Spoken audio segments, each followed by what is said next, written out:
Hello everyone, in today's lesson we are going to study the concept of thermal resistance. Consider we have a material through which heat can flow. Remarkably, there is a strong analogy between the diffusion of heat and the flow of electrical charge. So let's start with electrical circuits in which the current I flowing between 2 points is proportional to the voltage difference V1 minus V2. And the electrical resistance R is given by R equals L over kappa times A, where kappa is the material's electrical conductivity. Similarly with heat transfer, if we have a temperature difference between 2 points, T1 and T2 in a material, we can say that the heat transfer rate Q between these points is proportional to the temperature difference, T1 minus T2. Just like how current I in an electrical circuit is proportional to the voltage difference, V1 minus V2.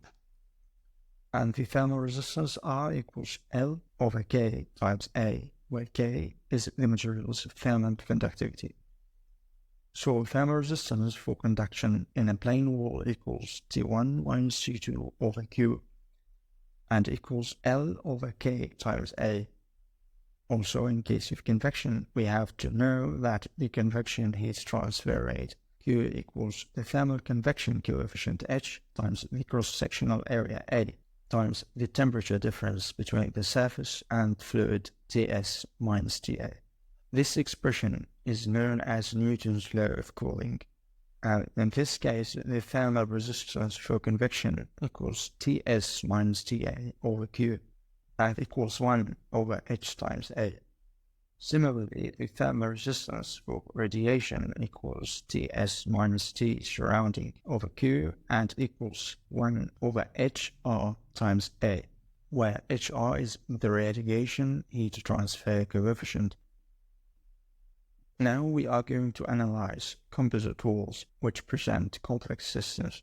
These walls consist of various layers of different materials, introducing both parallel and series thermal resistances.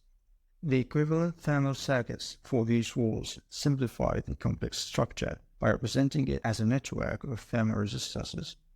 Now for a one-dimensional heat transfer, as we see, the total thermal resistance for the composite wall equals the temperature difference across the entire composite wall divided by the heat transfer rate. For a composite wall with both internal and external convective coefficients Hi and Ho and multiple layers of different materials, the total thermal resistance is given by R total equals the thermal resistance for internal convection 1 over Hi plus the series of resistances for each layer, which is the sum of L over K, plus the resistance due to convection at the outer surface 1 over He, and all divided by the area of the wall A. So in our particular wall, R total equals the thermal resistance for internal convection plus the thermal resistance of the layer A plus the thermal resistance of the layer B plus the thermal resistance of the layer C, so on and so forth if there are any other layers. Finally, the heat transfer rate through the composite wall can then be determined using the overall heat transfer coefficient, which is a crucial parameter in thermal analysis, and it is defined as U equals 1 divided by R total times A, which equals 1 divided by 1 over Hi plus the sum of L over K plus 1 over He. Now in regarding of composite walls of a series parallel configurations with multidimensional heat flow can be simplified using one-dimensional assumptions, by which two thermal circuits are applicable. In the first case, we assume that surfaces normal to the x direction are isothermal. In other words, we are essentially saying that the temperature remains constant across surfaces perpendicular to the x direction.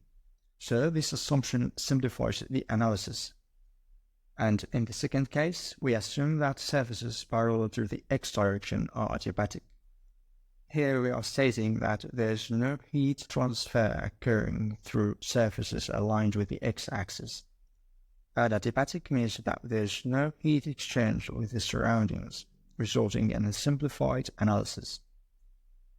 Various results are obtained for R total and the corresponding Q.